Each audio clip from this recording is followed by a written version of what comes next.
Okay. Take it away, Jennifer. Got it. Thanks, Evelyn. So glad to be here tonight. Thank you guys for all joining us on this somber evening. But per our activism spirit, it's important to come together and talk about what has happened. My name is Jennifer Young. My work life, I'm a trauma therapist, and I'm married and have one adult son. I always considered myself an activist in my heart, and frankly never expected or thought of what that would look like.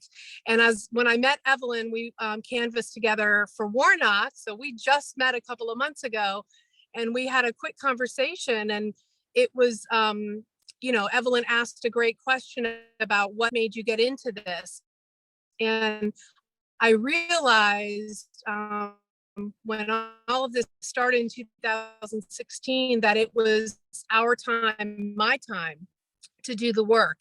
Having our history, I never knew if it would ever be my time, but I knew if it was, I would be stepping up. So here I am. I've been involved with Indivisible since the beginning, frankly. The organization that I'm with is called Indivisible Action Tampa Bay.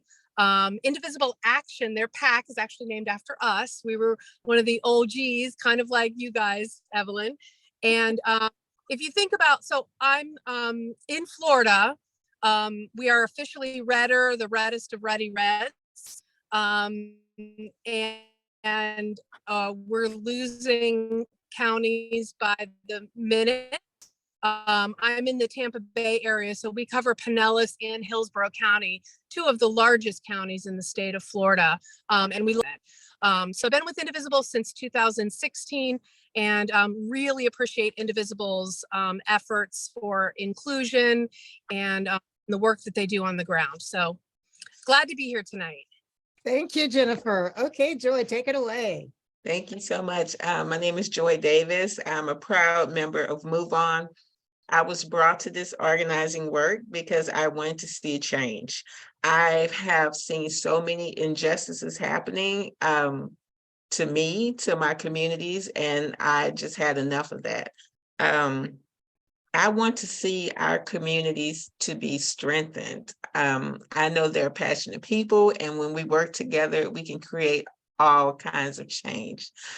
Some of the changes can be, some of them can happen quickly, but for the most part, we have to be in this for the long haul, because this is definitely a marathon race. We're here tonight because Trump and MAGA Republicans engaged in violent criminal behavior in a conspiracy to overturn the elections that they lost. And they knew that their actions were illegal. We're seeing this all over the United States of America, of where you see these politicians trying to overturn the elections. Like in Texas, you can see like our county races, like they've lost by like 11,000 votes or 12,000 votes. And they want to overturn the election. They're challenging the election, not only here in Houston, but all over the country. And it's ridiculous. And they have shown how far they are willing to go to break the law and engage in violence in order to gain and stay in power. They must be held accountable. Those who continue to support Trump's behavior are using their power to take away our freedoms. They're trying to take away our rights, and they are making it happen everywhere, including reproductive rights, marriage equality, gun safety, and more. And so here in Texas, when you want to talk about women's rights, it's pretty much illegal now to have an abortion. So these are the kind of things that are happening across the country. Thank you. Thank you so much, Joy. And if you would just, we'll do the introduction now, and you're the lead off in that. And I think we got the introduction. Yeah, I was just gonna add on to what Joy was saying, how, we just can't let this stand. We have to ensure that voters decide the elections. And tonight, I think focusing on the accountability on January 6th, we not let any more attacks happen and the continued manipulation of the ideas of the system. We have to come together to protect elections. We have to protect voters and the process and ensure that we have free and fair elections.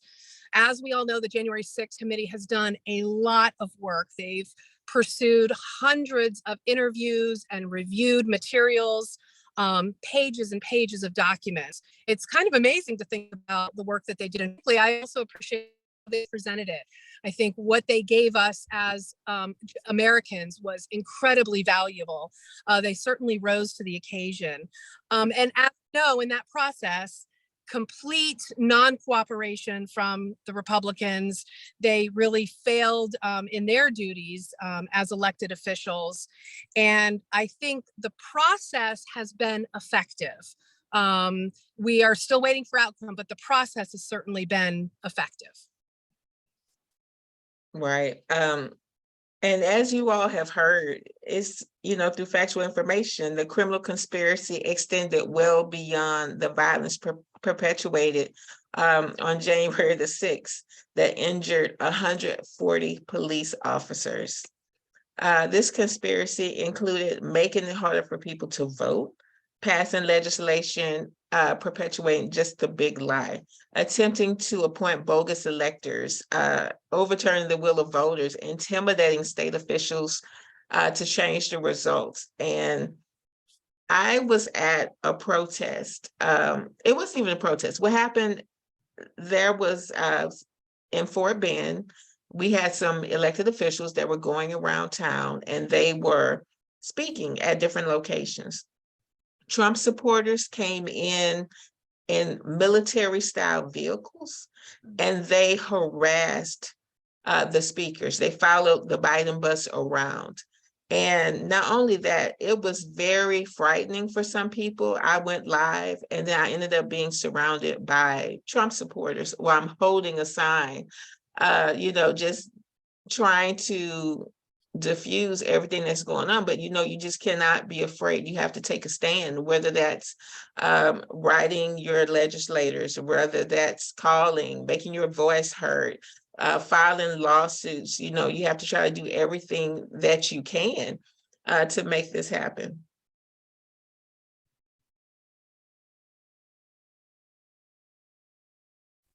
I think the other issue, at least that what came out of dealing with the illegal elector, and I just read an article today that the state of Michigan is going to reopen that case for the fake electors that were brought forward. There were actually 7 different states where fake electors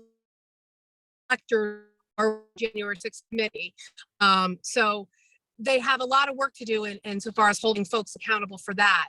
But that's the kind of thing where, if we don't get the DOJ and put pressure on folks like that to really hold these folks accountable, we have to take a stand and come together to make sure that message gets across. And this messaging, like you started out, like this has been a problem since way before January 6th. And frankly, since before the election, that whole stop the steal message, they started from way before telling us that there was going to be a problem with the elections. It's all false narrative. They have no evidence and have had no evidence. And so it's really, really important that the committee continue to hold folks accountable. And we've got to come together. We just have to come together, no matter who we are or our race, our economic background. We've got to find a way to come together. Absolutely. And just watching how far people are willing to go, right? You think like it's going to be like strangers that are taking these kind of actions, but no, it's your neighbors, especially when you see all of the people coming from Texas, right? You see, and it's just how much power someone has that people are just influenced by that. It's scary. Yeah.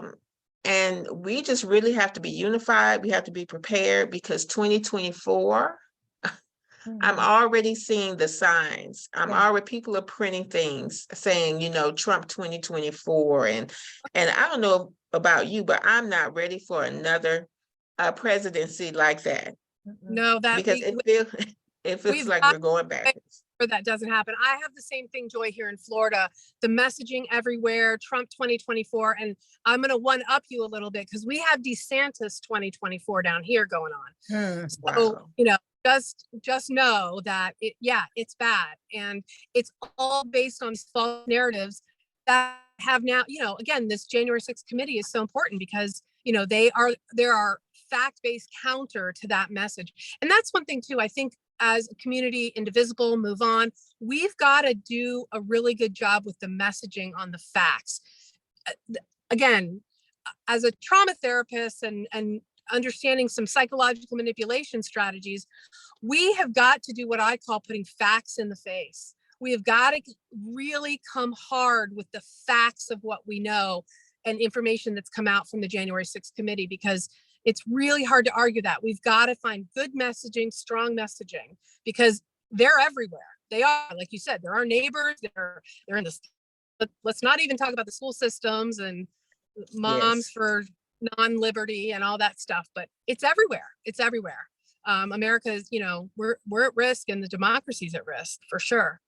Exactly. Absolutely. I'm going Absolutely. to transition you guys to the next part Okay. here because we're right at 6:55. Thank you for that. I love the conversation you guys are having and bringing us up to speed about what's going on in your own states. And because what goes on in Florida or Texas definitely affects us no matter where we live. So thank you for that information. And at this time, we're going to focus on, I've unmuted everybody. Well, you guys, attendees, you are welcome to unmute yourselves, because at this time, there are going to be questions that are going to be posed to you by the panelists. Okay. So I don't see any questions right now in the chat. So If you want to just take it away then, Jennifer.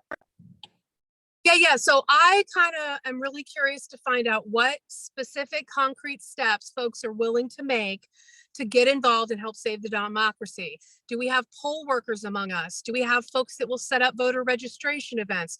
What kinds of concrete things are you planning on doing this year and next year? Anybody want to share what they're up to? You guys are welcome to unmute yourselves and respond. This is Hey, Maria. I have been a poll worker for a number of years, and I intend to be one going forward in the future. Great. It's something that is more on my radar now than ever. The value of that task, certainly. And I know there's been I know in my area in Florida, lots of intimidation. So having, being able to come into the polling place and have a lot of poll watchers there and just kind of know that you've got folks keeping an eye on things, I think is so important for voters. Yeah, and I'm more than willing to help where I'm able to. My preference when it comes to reaching out to other individuals is typically not by phone, but rather by mail or email. And so, as Evelyn knows, I did a lot during the writing campaigns. In fact, as the January 6th reports came out recently, I had logged back in to see if Vote Forward had any other writing campaigns, that were in the works, and there was nothing published at this time. So I'll keep an eye there. I want to add, Maria, on that note real quick. I'll keep your group posted. Some folks in Broward County are organizing a huge postcard campaign. They're trying to get 500,000 postcards sent all on one day in 2024, right before mail-in ballots go out. So that, and they over the next year and a half, lots of publicity on it. So we're going to try and coordinate all across the state of Florida, but love to bring in other states. So Maria, maybe that's something we can make sure to connect with on, because writing postcards, it's a very specific activist task. 1 or 2 postcards ain't going to help much, right? So whether if it's a mass mailing to voters or a mass mailing to elected officials, the more we can do at one time, the more impact. Yeah. Will they be using a vehicle like Vote Forward? Yes. So okay. Yeah, they're trying to just create networks of folks to come together to figure out ways to do it. and pool resources, ensuring that they all get mailed on the same day so the publicity can be there for it. So, Right. yeah. And yeah, I found that Vote Forward was well organized, easy to Yes. use, and Yes. it kept my inventory intact. So that was a wonderful tool to work with. Yeah, that's good. That's good. How about anyone else have any ways that they're gonna get involved, Benita? Oh, you're muted. You were unmuted, but now you're muted again. You You're- can unmute yourself, Benita. Oh, You have to, can you unmute yourself, Benita? There you go. You're unmuted Okay. now. I am 91 years old and there's really not a lot that I can do, but I have a network of people all across the country who are called justice-minded people, justice-minded friends. And every time I get some idea, I fly it out to them and hope that because they're all over the country, they will get it moving. So my major thing is, especially because we're on lockdown pretty much, you know, and I'm a religious sister and I live in community and we can't really do a lot of active political stuff. So, but the best Sure. we can do is spread word about it to other Love- people. And so that's what we do. And that's what my main thing is. Work at the computer and spread the word.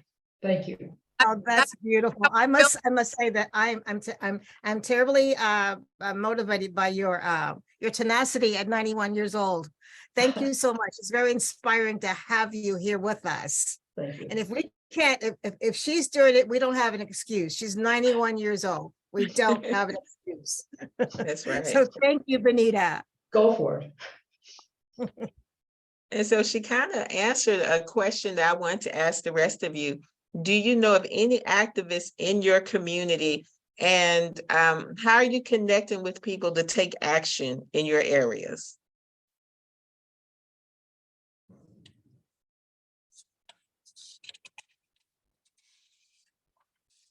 it's funny that word activist used to intimidate me because I thought to myself, well, gosh, there's people out there and they're the activists. I really kind of want to rephrase that, like, who else are you connecting with in your community who's doing the work, right? That's right.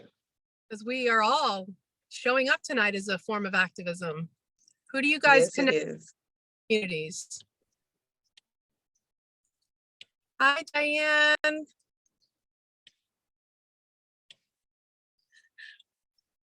Anybody want to share?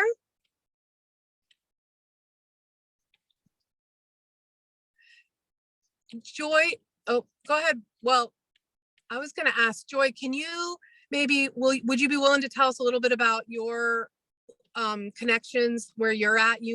I know you're with Move Oh, On. yeah, sure, absolutely. I think there's a little bit that everybody can do.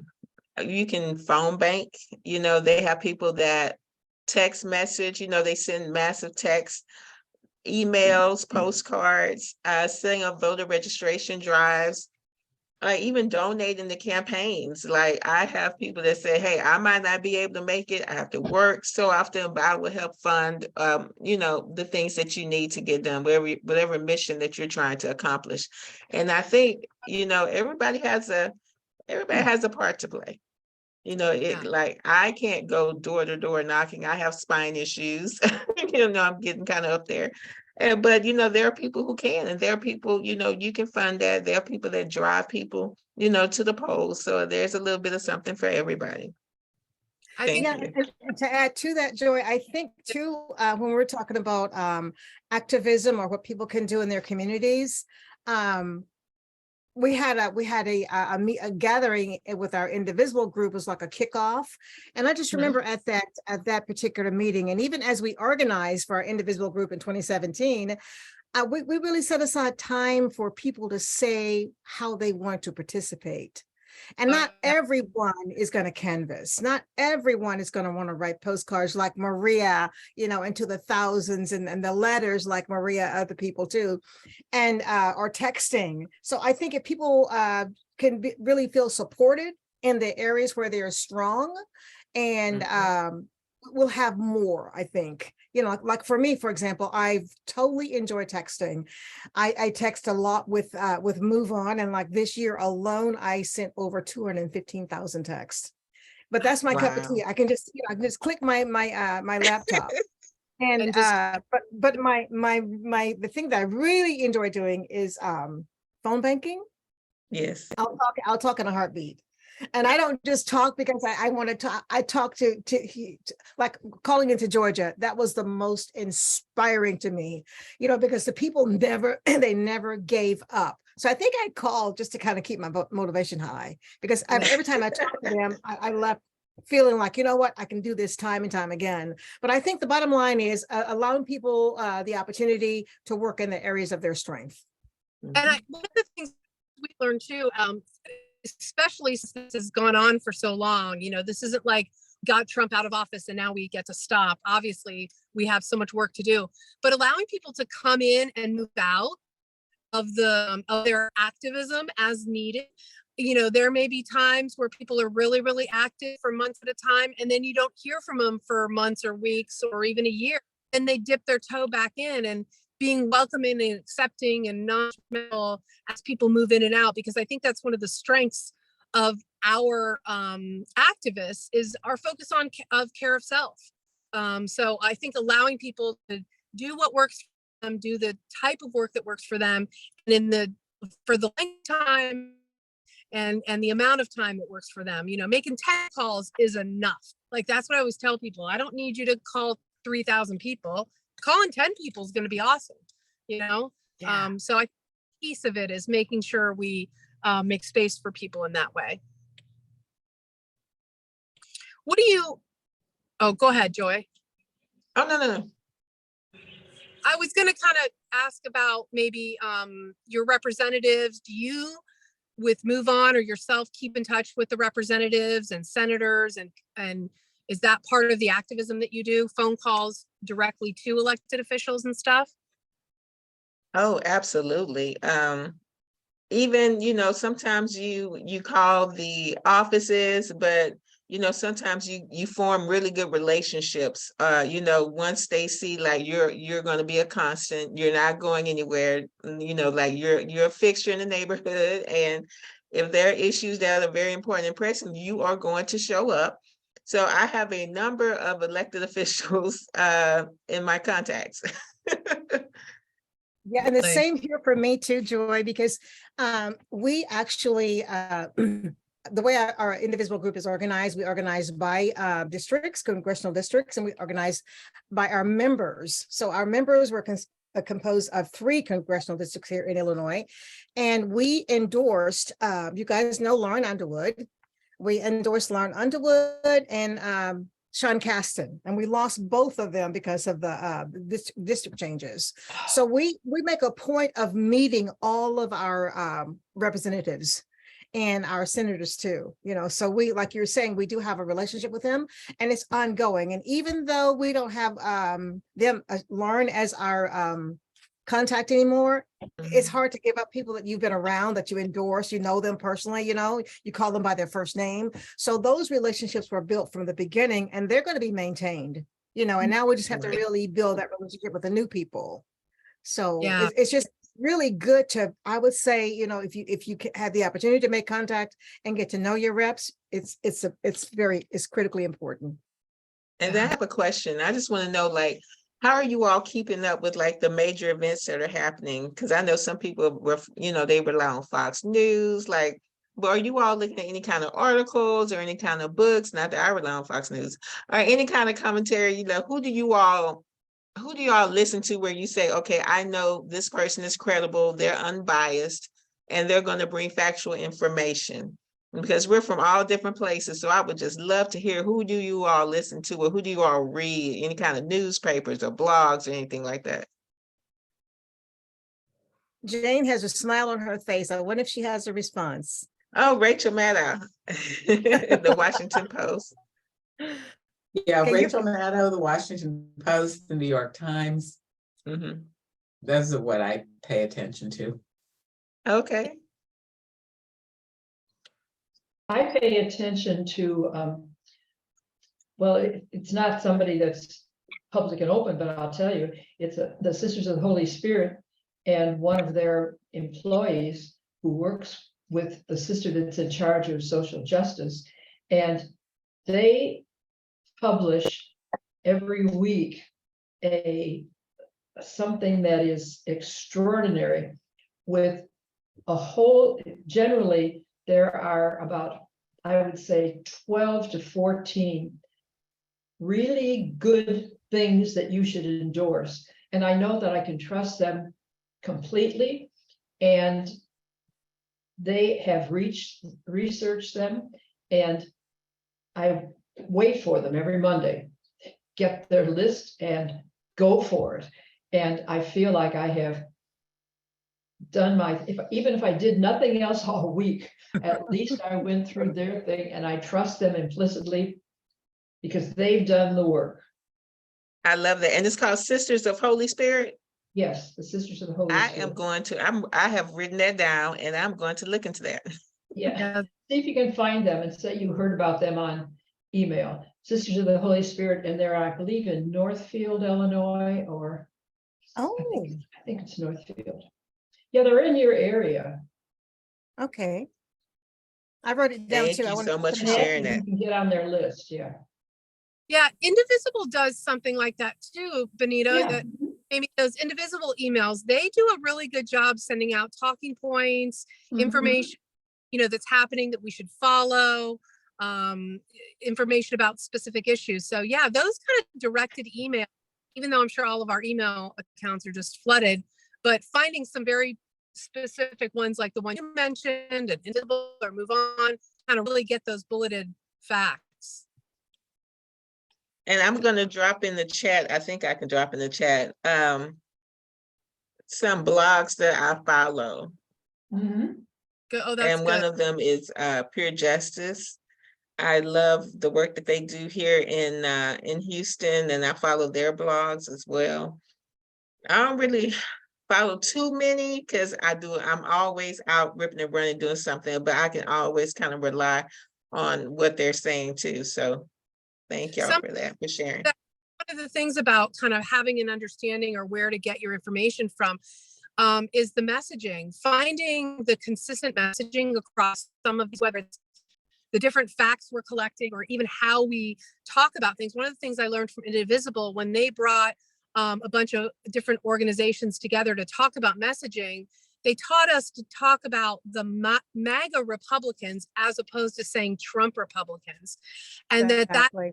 language was a little bit universal, a little bit more tolerable, which I don't want to talk about like attending to someone's discomfort because I'm all about being uncomfortable. But at the same time, we want to use language that's going to speak to people, and people smarter than us have sat down and decided MAGA Republican is better than Trump Republican. So those kinds of things I think is another good thing we get from some of these organizations that send out these emails is good messaging. And Yeah, one consistent thing messaging. that I find myself doing too, because you once you agree for someone to follow you or you to follow them, you are inundated with a lot of information. And so I've had to fine tune mine and decide which group, other than Move On and Indivisible, am I really going to follow? And like you're saying, Jennifer, because Indivisible does send out such important and critically important information, and their information overlaps with Move On. So I basically hang with those two groups, and I follow like immigration groups because that's one of my passions. But as far as I read the other information occasionally, but they send out so much, and I mean sometimes like 2 or 3 times a day, that I feel like I can't do any more reading. And plus I get the New York Times every morning too, and it's always filled with tons of information. So I was trying to do a lot at the beginning, and I'm thinking, oh my gosh, I just read that on another group from another group. And so I started deleting the groups because it was just a little bit overwhelming. Yeah. Mhm. Yeah. But I think our groups really provide us with the the information that we need. And it's basically always current. And I Yeah, really appreciate that about Indivisible. yeah, I think they've gotten themselves positioned to move fast as things Yeah. are happening. So, Who did you say besides move on? Who was the second? Indivisible. Indivisible. Mhm.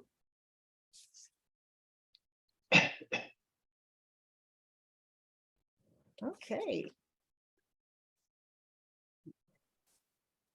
I like to ask, where were you when you saw the January 6th attempts? What? I can tell you exactly where I was. I was lucky enough to get the COVID vaccine. And it was so difficult to even get the link to register for it. Like now it's kind of like in abundance. If you want to go, you can go to like CVS, you can go to your nearest grocery store. They have little drive-through places where you can go and get vaccinated. We couldn't do that here in Texas in the very beginning. It was so hard. You either had to be 75 and up, you had to have special connections. And I looked up and got a link to do it. And so I let all my friends, and I was just trying to help people. I'm like, y'all, I'm like, there's a link. We have to get in and get vaccinated. And so I was just trying to get to everybody. So I was there, and we had like a network of people trying to get like appointment slots. And so while we were getting the slots, I was able to get one. People with disabilities, I mean, it was like kind of like a free for all. So I made sure that people who had disabilities were able to get vaccinated. People who did not have access to the internet were able to get vaccinated. So I was in the chair getting vaccinated, getting ready to get vaccinated, and the lady approached and she was like, "Oh my God, do you see what's happening on TV?" And I wasn't even paying attention. When I turned around, I saw this guy climbing up like the White House. I was like, oh my gosh, like what is going on? Like it just seemed unreal. it was absolutely, I was working from home, Benita, and you come out and you put the TV on. I think I got a text from someone saying, have you seen what's going on? It's the same thing. It was like confusing. Like what, like something your brain couldn't, I couldn't wrap my head around it. And then I think that's like the first initial, like, what's going on? And then it sets in and you're like, oh my gosh. Yeah, this is really, yeah. And how long it went on. It just went on and on and on. I was in my bedroom. I have a TV in my bedroom, and it was unbelievable. It's almost like a mind game. I felt like it's a mind game. This cannot be real. What am I looking at? I was questioning myself, you know? It was frightening. I've never seen anything like that before. It's like, this is happening in our nation. Are you kidding me? All Right those at the people, Capitol, right? yeah. It And just seemed yeah. It unreal. happened so fast, and it was nonstop. And you could see I want to say it was evil. There's another word I'm trying to think of, but you could just see it, and it was affecting you through the TV. Yeah, the anger, the aggression and the anger was visible. That's that gaslighting talking point of these were just tourists who were inside the Capitol taking pictures. And that's other mind blowing, when they were in the chambers of the Senate and the House, I couldn't wrap my head around it. Yeah, that, it's one thing to see them breach the building. But to see them in there with the doors barricaded, and oh my gosh, yeah, terrible. And for me, it was the tenacity of it. It was the boldness of it. It was like, I have the right to do this because of who I am, kind of thing. It's like, there was just so much going through my mind. It's like, how dare you? How can you? What are you? So It was many horrifying. questions. It was horrifying. Yeah. Just the audacity. I'm like, how do you feel bold enough to say, hey, we're going to storm the Capitol. We're going to go in. We're going to try to overthrow the election. Like, like coming from a Black person standpoint, you're just looking and just like you're in shock. Like, oh my God, they made up there. Like no one's trying to stop it. Like no one's shooting. Like shots would have automatically been out there. You know, I'm just being realistic about this. You are It's absolutely right. That's what I kept thinking too, is these are clearly emboldened white supremacist led efforts, because this would not have been happening if it was someone who was Black or someone from a different race. I think the other thing too that was shocking is hours later and some of the footage, but that same day, I'm sure some of us noticed the people that were lined up in those military lines And that yep, were clearly organized. Like again, when it first happened right. and you're seeing all these people, it did look like just a bunch of individuals who had lost their minds. But then they started talking about it that very first night on the news of, wait a minute, these folks have tactical gear. They are lined up in military attack lines. It was very clear at that moment from a non-military person that this was some coordinated attack. This was not a bunch of people who decided to get angry and go bust down some doors. This was coordinated, very, very clear. There's no way to get around that. There's no way to get around that. Absolutely. And so this is why, you know, we have to come together to protect our freedoms, to prevent this from happening again, to prevent our democracy from being taken over. There's such an effort all over the country.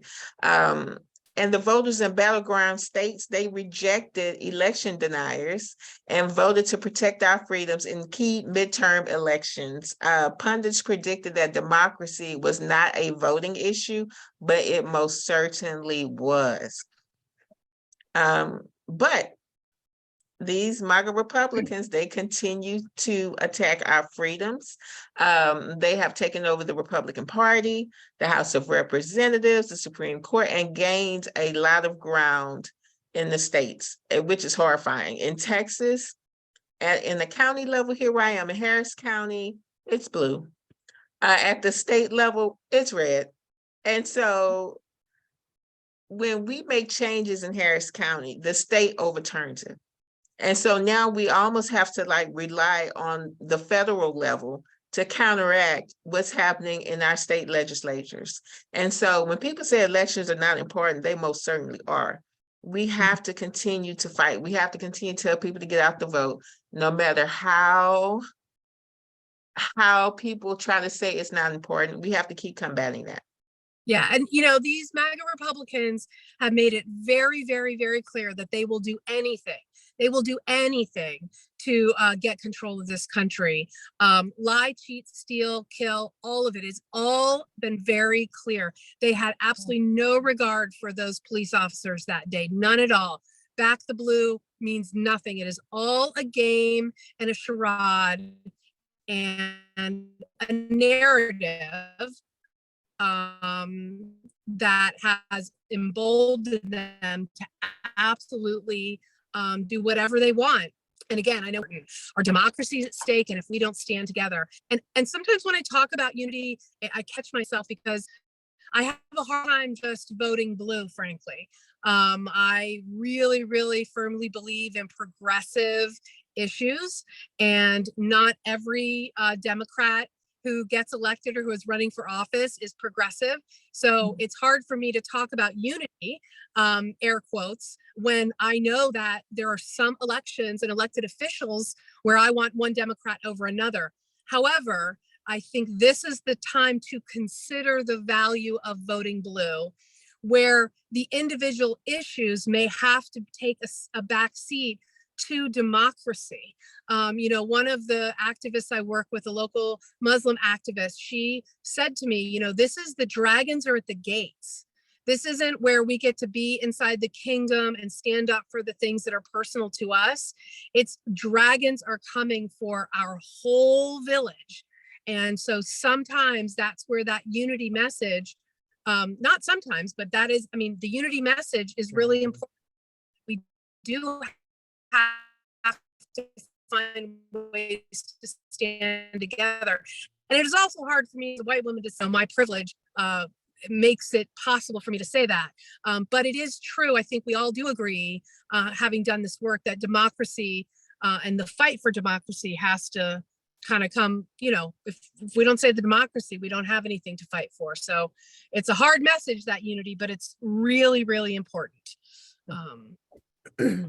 So Hi, Diane, I think you attended one of our events before. I think you look familiar. Do you have we want to make sure that everybody's voice is heard. Would you guys like to make a comment here? Diane or Diane? Hi, you talking to me? Yes.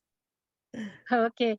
I guess the main comment I want to make is sometimes it's hard to pick out what you want to read when you're on the internet and reading your emails, because there's way too many. Yeah. But you learn to there's certain ones that are better than others, and we've got it down, and I think so we're ready to go, and you guys That's are saying awesome. great things, and I appreciate everything I've learned tonight. Well, thank you for being here.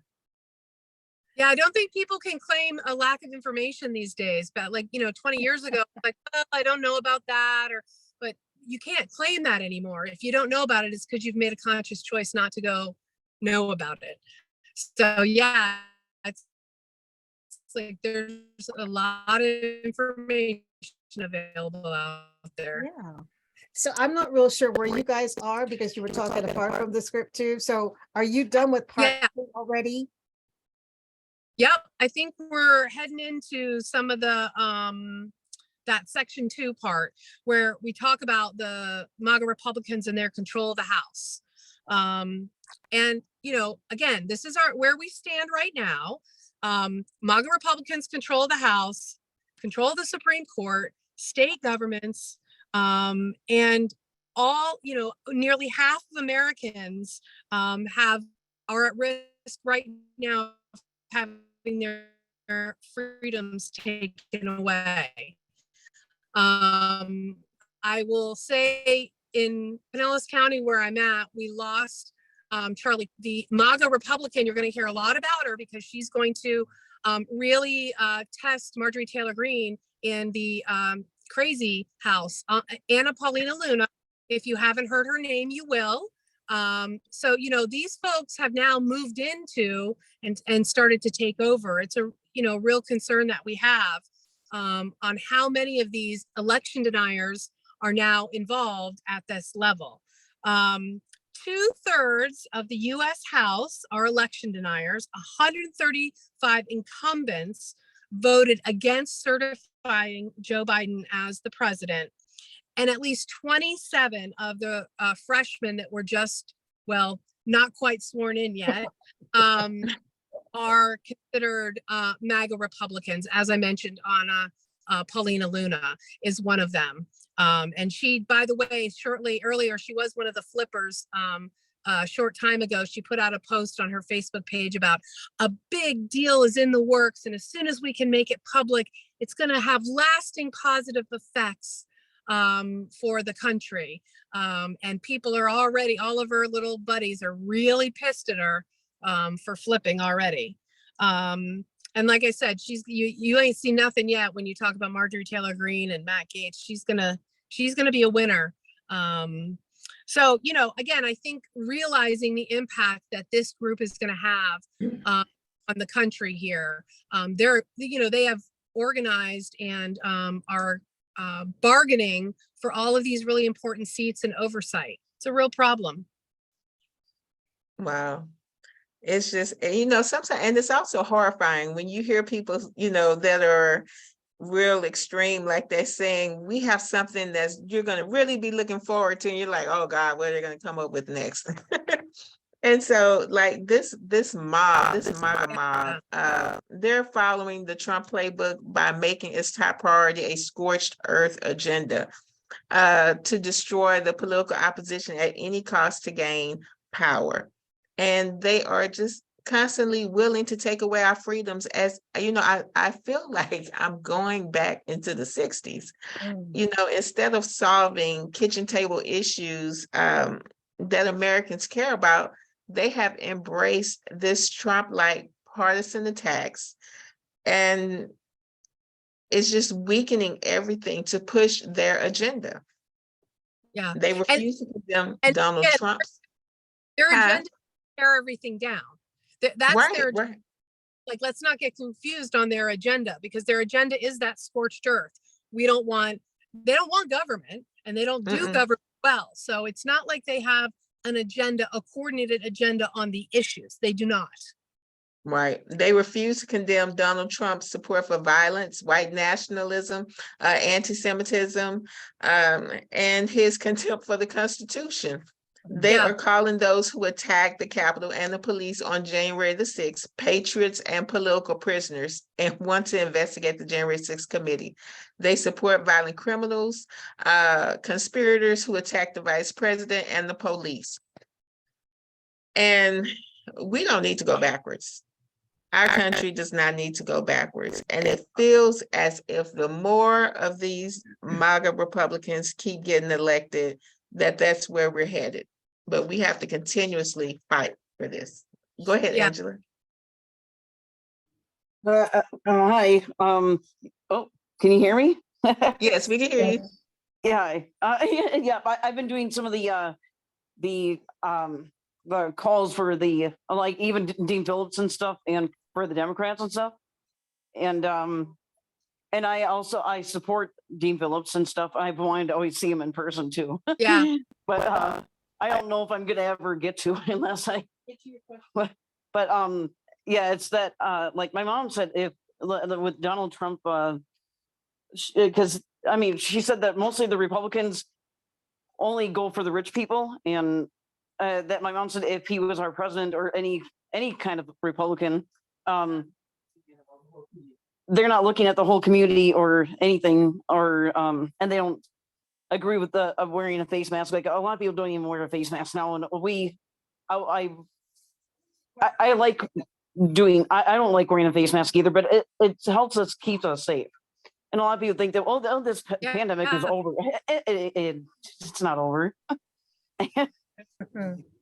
And but yeah, so my mom was saying she didn't. Yeah. We don't like Donald Trump much, or some of the Republicans, because they don't care much about people with disabilities and stuff, and they only care for the rich people. I think that's been the hardest thing, is watching the party, the folks at the top move these policies through that help millionaires and billionaires. But at the same time, the messaging is, we the people, we support, folks who need help, and they don't.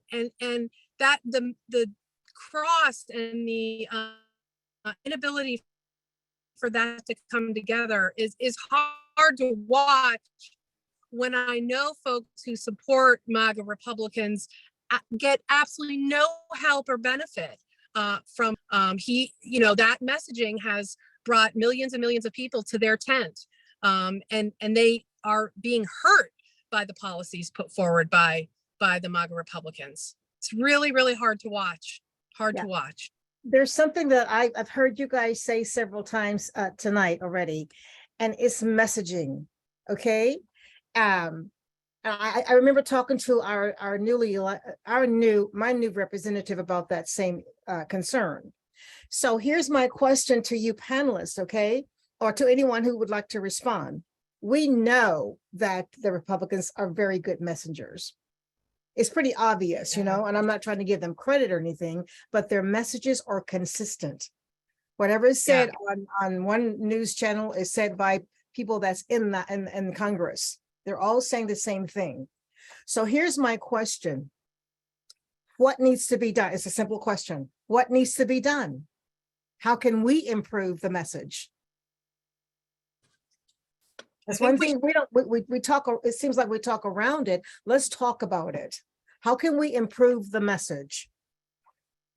Anyone can answer. I want to hear your responses.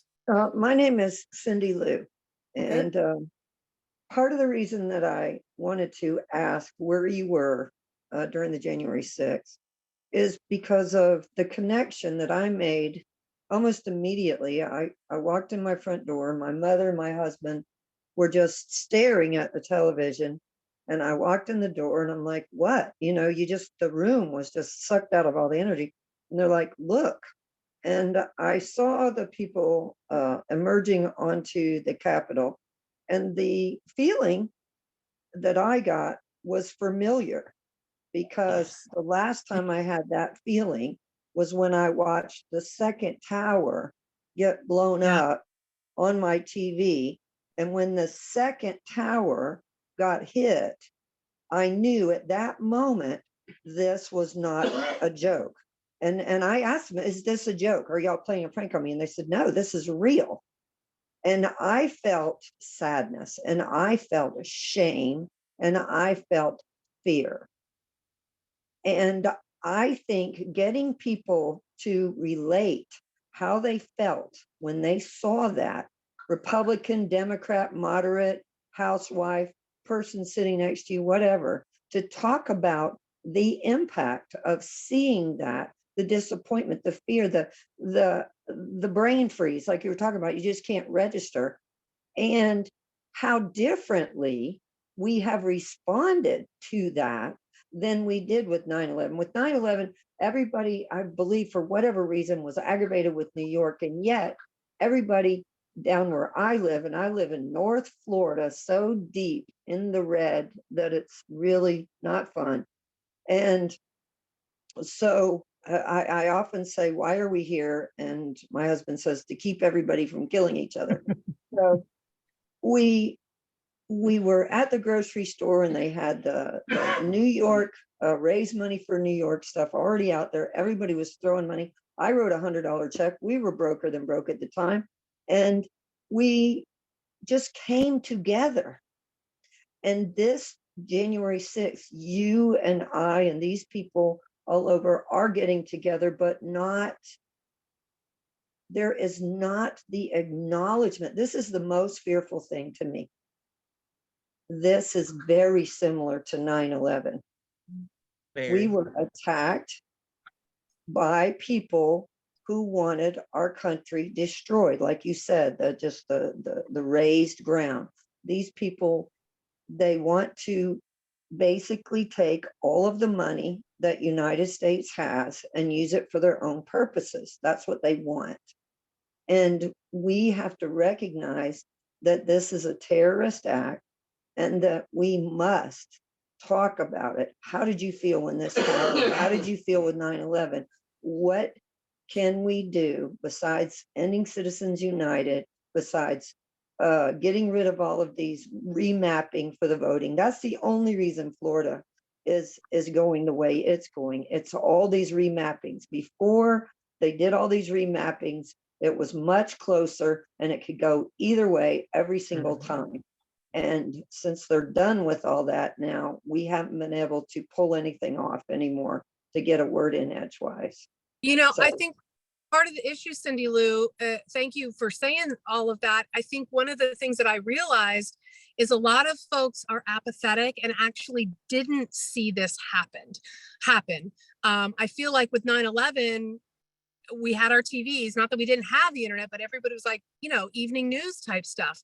Nowadays, so many folks did not tune in to what, I know people that had no idea this had happened.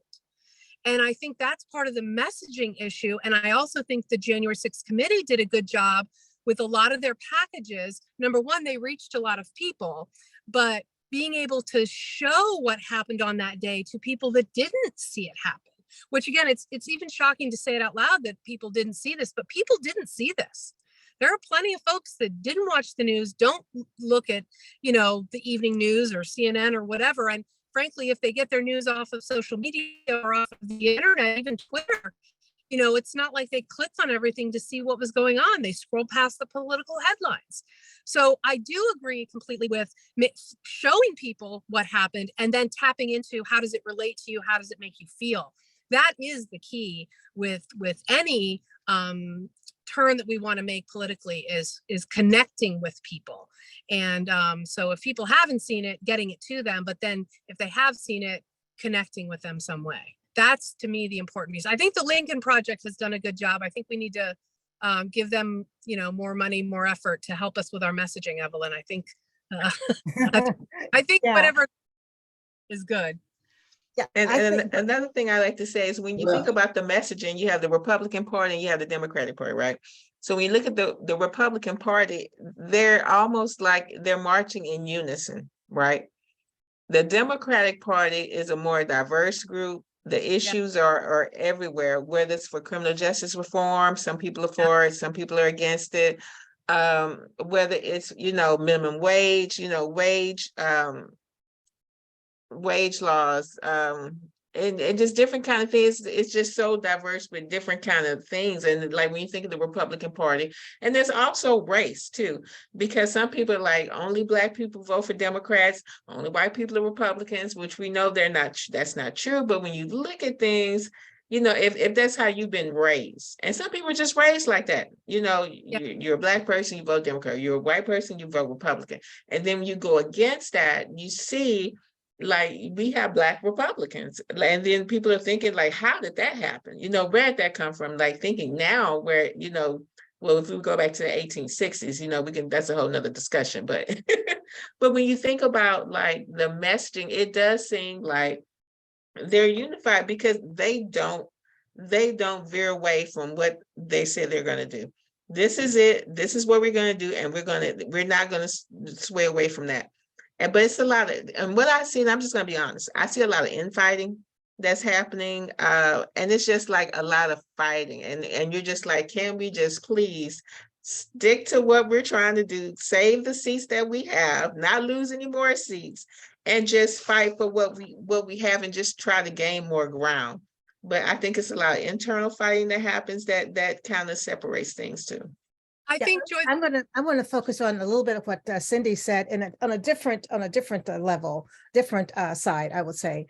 Okay, so because I'm a storyteller, I love storytelling, and what I'm hearing Cindy say is that and you too, Jennifer, and you too, Joy, people didn't know, people haven't heard. And so I'm more proactive, action oriented. So if people haven't heard, or if people need to talk about what happened that day, it's not too late. Why don't we tell stories? Why don't we, okay, I'll back up and ask this question. Where are you guys from? I know there are two people from Florida. Joy's from Texas. I'm originally from Texas. Maria's in Illinois. I'm in Illinois. And Diane, where are you guys located? Right now we're in New Mexico, but we're from Minnesota. Okay, you're from the Midwest too. Okay, and where are you from, Jane? I live in Evanston, which means that I agree with all my representatives. Yeah. You're very close.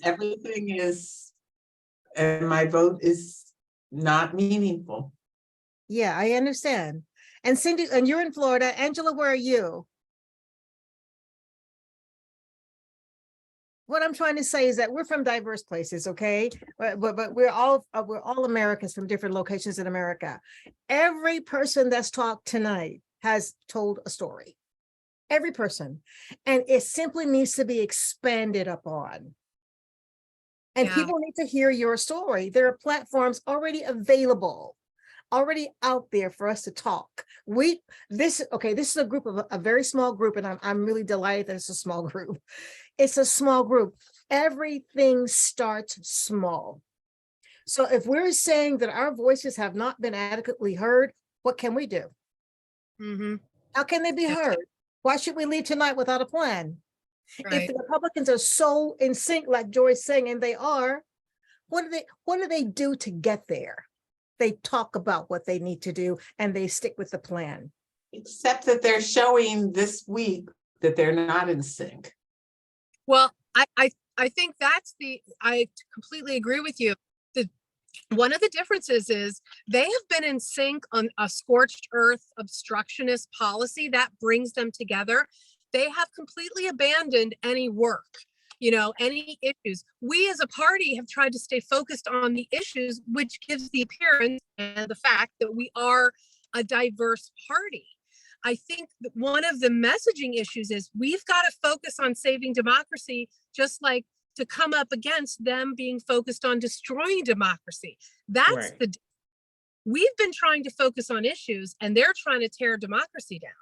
And what I say about what I've been able to observe the last 3 days, 4 now, I don't say this facetiously, but I'm really glad of the way that it happened. Yeah, I am so delighted to see how it happened. Showed the Democrats being unified and the Republicans Mhm. not. Yeah. yes. And what I saw though is that the Republicans were able to insert issues, but not talk about them. They Yeah. inserted what's going on at the border, but they have no plans of what to do. It's just Nope. still finger pointing. Whereas if you hear us talk about the issues, there is a plan. That's But right. I'm really glad because the nation is watching. And But what that's we- been what true we- for a long time, and the country doesn't seem to know it. Yes. but hopefully they do now. I hope so. I mean, I was like really elated to see them fighting without any kind of issues and to see them split. But what's going to happen though, this is just my my perception, is that they are actually going to come back together.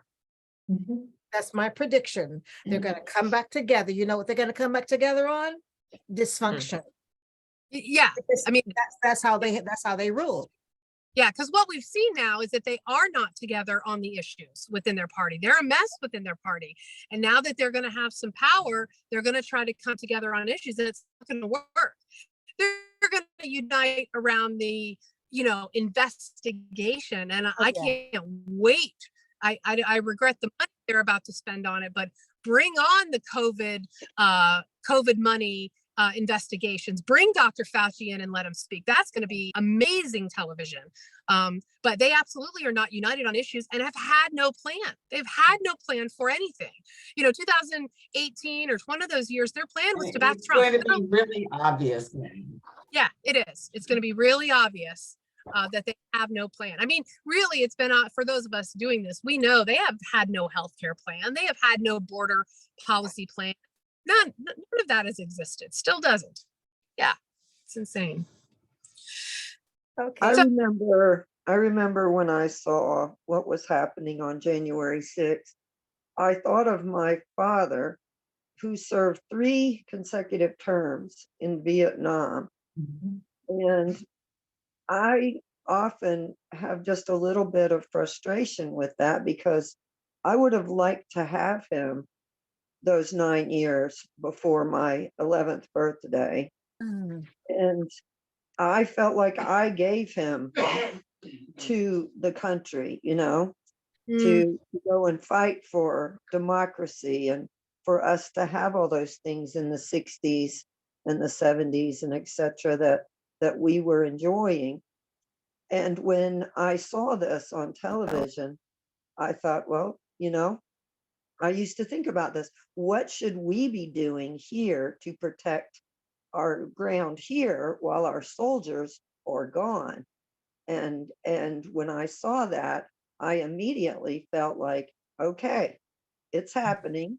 It's happening here. So what do I need to do? He's already done his part. Now, what do I need to do? And I agree 100% that storytelling is especially, and a lot of women are doing the talking. That's just fine because women are aunties and mothers and grandmas and sisters, and we're relationship based. A lot of times we get that job, and so we get better at it. And I think telling the story about where have you seen the January 6th attacks?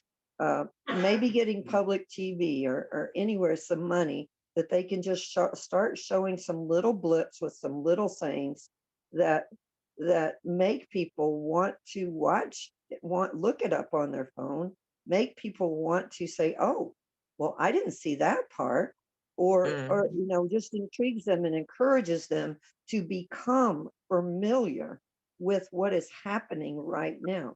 January 6th may have been a year ago, but it had been happening for quite some time before, and it is currently happening again. And the infighting, to me, that's happening with the Republicans right now is because a lesser evil is fighting with a superior evil. And both of those evils are coming after all the government, regardless of what it is. And if they have to say, I'm the new ruler and democracy is gone, they would be perfectly happy with that. I want to ask you guys a question. When you say that you are afraid, what is the fear?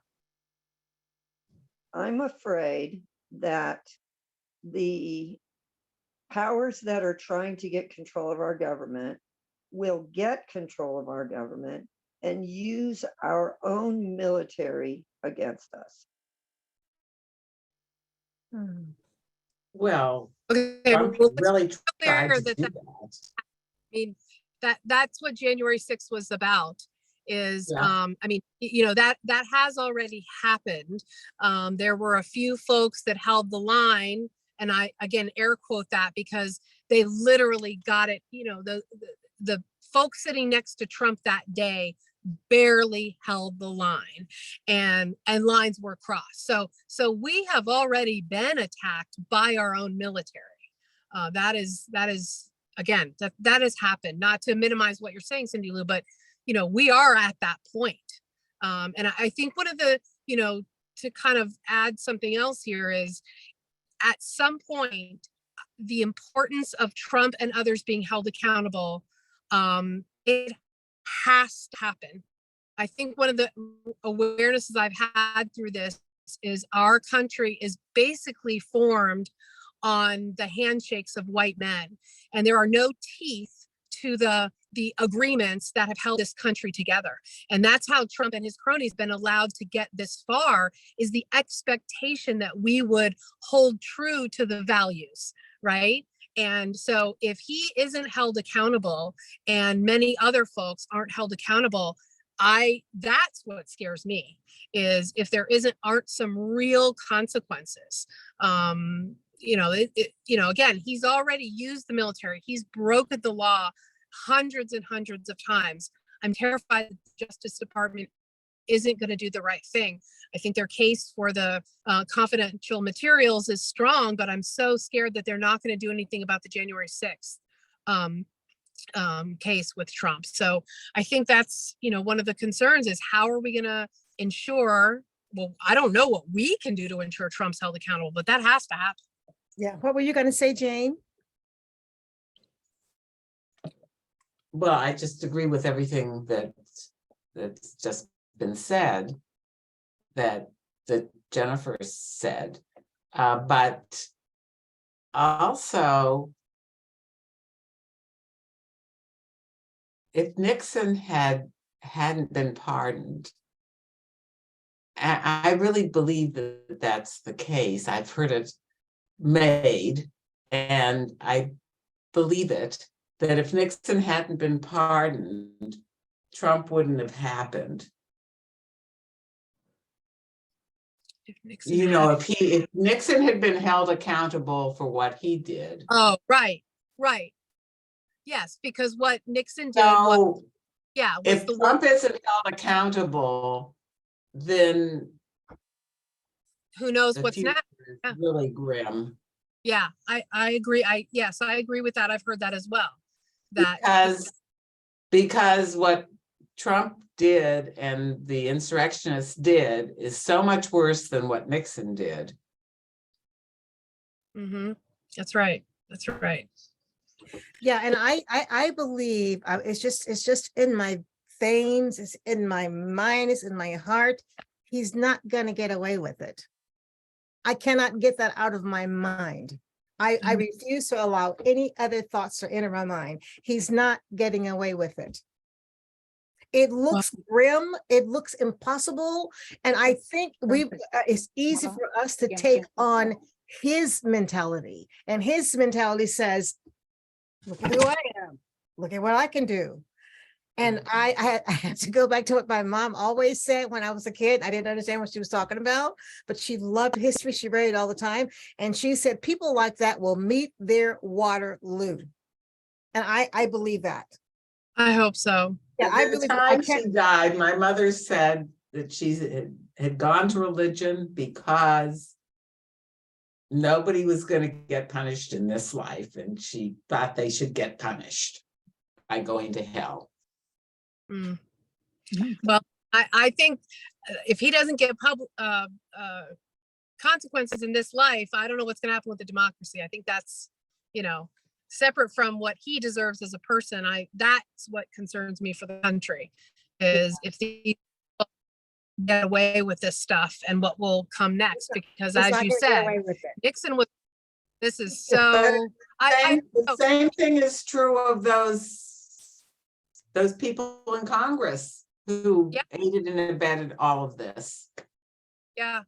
And so far, nobody's talking about them paying. And you know what I really appreciate though about our Attorney General is that he's not making it public. No, I know, that's what they say, is his And I silence. really believe there's action taking place behind the scenes that we won't know anything about until it's time. And I think when he makes an announcement, that's when we're gonna see they have actually been working. This is actually gonna take place. I cannot think he- any other way. He, I hope so. yeah, he had a process with the special counsel that he appointed. So I think that is good that he appointed the special counsel to move forward, because that protects the process of the investigation. Yeah, and see, someone said a so long I time think ago when all the hearings were taking place and, you know, the arrests were being made, and now we see that the prosecutions and the prison time. I have to go back to what I first heard when this was all taking place, and that is you start with the little guy. That was already yeah. so many times, and then you move up. But what we're waiting for, because we are Americans, we need that instant response. We need that instant lock him up. You know, it's not working that way. That's not the way it's going to work. And what I believe is that they have reached the point to where they need to stop now. They have brought public what they need to bring to public right now. And Yeah. now because you need to see that, we need to see that. And so they satisfied us. They satisfied us for the moment. And now we're anxious again, but they're working. They're working. I do believe they're working. Otherwise, why would they call in Jack? Is his name Jack Smith, right? Why would they call him in? John Smith. Why would they call him in?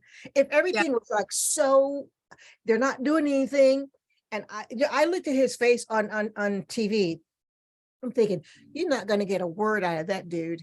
He's not going to tell you a thing. But he's working. He's asking for this. He's asking for that. He's already made some comments, and I'm thinking, oh my gosh, that's a shouting moment. He's already said that what this lawyer did was absolutely, you know, I can't remember the terms he used, but it was like what I needed to see. I need to see that he is not going to be one who's going to be wishy-washy and like, oh, maybe I shouldn't say this because he's going to appeal it. He could care less about an appeal. Yeah. Because they have so much information. They haven't told me this, but I know they do. They have so much information to work with that if they never get another bit of information, they're just fine. That's why I'm saying. Just from the committee, they have enough information. What now? And just from the statements of the people themselves, they have enough information. Yeah.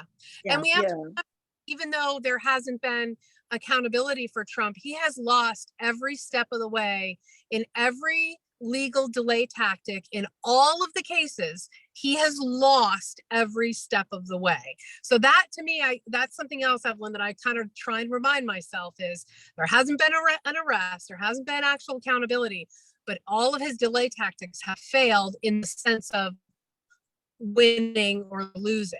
They've delayed things, that's for sure. Yeah, he But just had he another hasn't loss won. yesterday. Yes. The Mar-a-Lago and the documents and all that, that was a loss. Yes. So I guess that. Yeah, so I can't give up hope that the system is going to work. It might not work. It's not working as quickly as I would like for it to, because I want justice to be on my terms and my time frame. Not so. It's not going to happen like that. Yeah, I think that Trump and his co-conspirators, they all have to be held accountable for appointing the false electors, improperly accessing voting systems. They just have to be held accountable. We just can't sit here and just believe like we're held accountable for stuff sometimes that we don't even do. And so much has happened.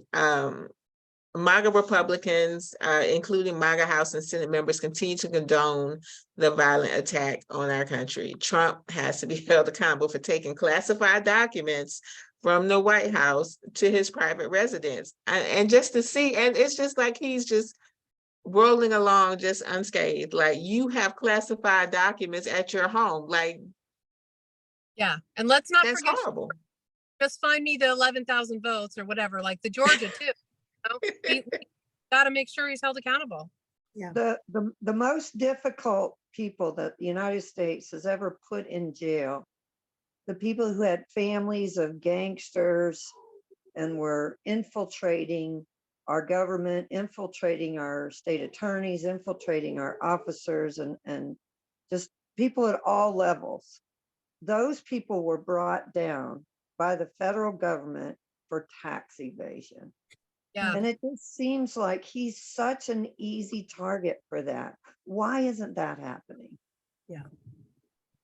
Well, it is happening in New York. Yeah. His company has been brought down. Yeah. But It's he not just, straight up tax evasion. but it doesn't They get put- him. Him being in jail is the one thing I agree 1000%. Him being in prison, in a federal prison for I think he anything will be. will I do thought more- he would be for years.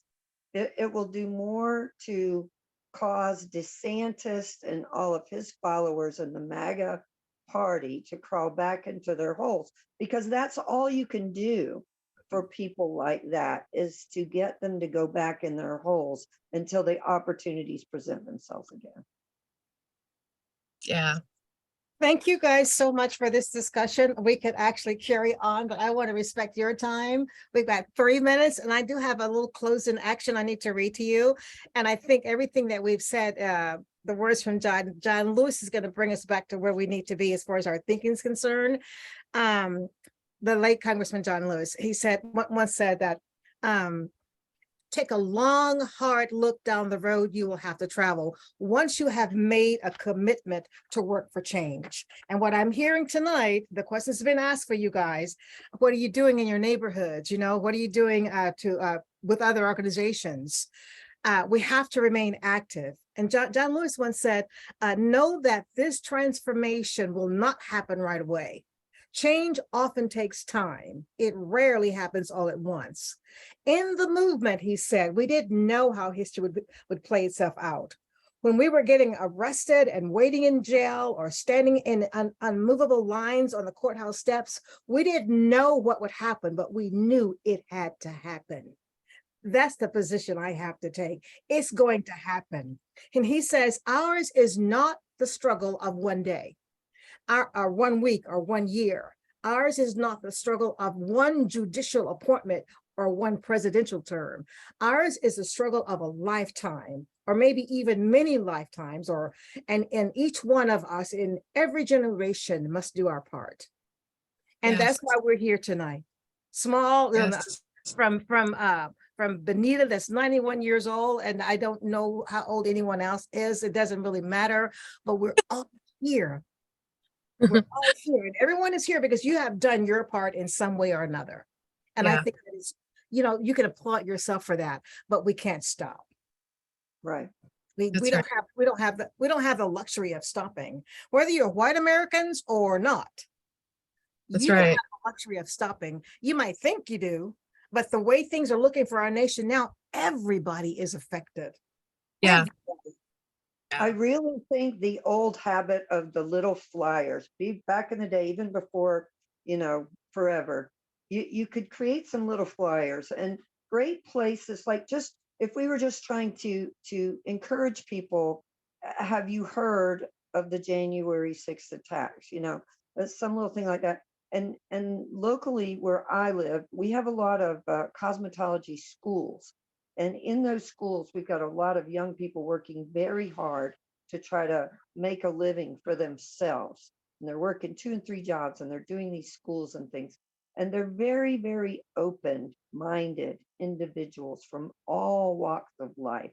Those are great places to go. You go in there, let them shampoo your hair or whatever, and pass Got 'em out up. some flyers, and just try to interconnect with the places that you already go.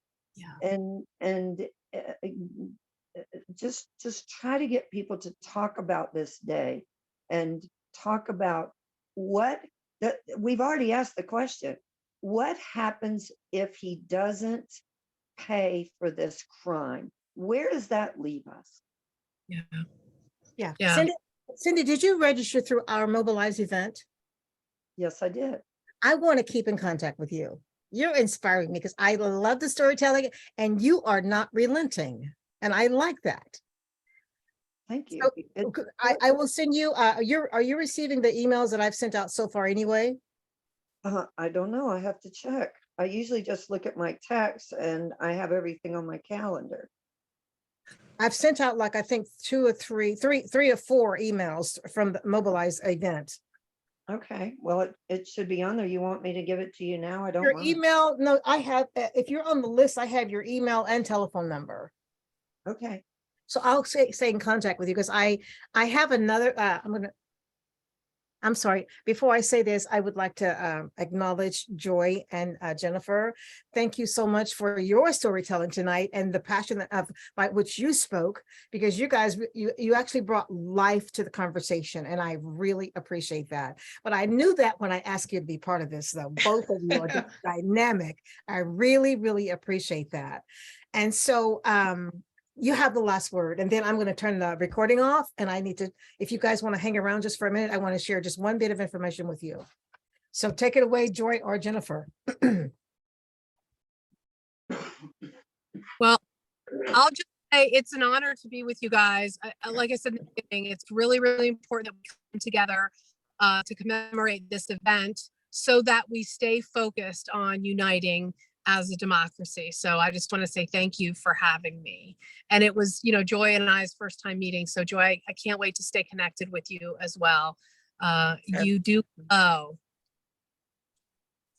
Thank you so much. It's a pleasure meeting everyone here. I'm honored to have been invited back to speak with you all.